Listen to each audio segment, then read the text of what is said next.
Hai guys, perkenalkan nama saya Gisa Lazara Evareta dari kelas 10 AKL 2. Nomor absen saya 19. Jadi berdirinya saya di sini, saya akan menjelaskan sejarah, fungsi, dan arsitektur Villa Bella Vista. Wisma Bella Vista adalah bangunan bersejarah peninggalan Belanda yang dibangun pada tahun 1920. Lebih tua dari Balai Kota Malang. Terletak di sebelah Balai Kota Malang dan gedung DPRD Kota Malang. Bangunan ini pernah menjadi tempat tinggal warga Belanda dan persinggahan Presiden Soekarno.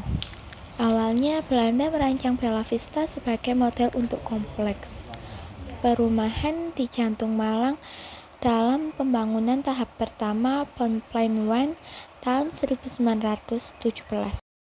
Wisma Bella Vista awalnya dibangun sebagai rumah peristirahatan keluarga Belanda yang menghadap Sungai Berantas. Pada tahun 1920 pemandangannya indah, tetapi kini terhalang bangunan milik Pemkot Malang dan rumah penduduk. Pada tahun 1953, Presiden Soekarno pernah tinggal sebentar di Bella Vista setelah meresmikan Tugu Alun-Alun Bunder. Hingga tahun 1942, villa ini masih dihuni keluarga Belanda. Lalu pada masa pendudukan Jepang 1942 sampai 1945 digunakan sebagai kantor administrasi.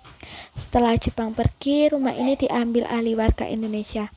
Sekitar tahun 1970, Bella Vista dibeli oleh seorang warga dan sempat dikontrak beberapa tahun sebelum akhirnya kosong. Kini kawasan sekitar dimanfaatkan warga untuk usaha makanan dan minuman sederhana. Wisma Bella Vista bergaya arsitektur Neo-Idyll-Bijl, menggabungkan unsur Belanda dan Indonesia. Atapnya meruncing khas Belanda dengan jendela bergaya serupa. Rumah ini memiliki teras luas, pavilion, dapur, dan sumur yang mencerminkan rumah khas Indonesia. Meski hanya satu lantai, bangunan ini luas dengan banyak ruangan. Wisma Bella Vista adalah bangunan bersejarah di Kota Malang yang dibangun pada tahun 1920 dengan arsitektur kolonial Belanda yang mengadaptasi unsur lokal Indonesia.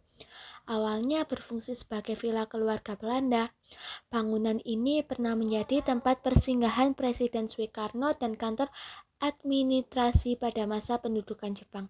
Wisma Bella Vista tetap menjadi saksi sejarah yang mencerminkan interaksi budaya Barat dan Indonesia dalam arsitektur dan penggunaannya seiring berjalannya waktu. Itu tadi penjelasan dari saya mengenai sejarah fungsi arsitektur dari Villa Bella Vista.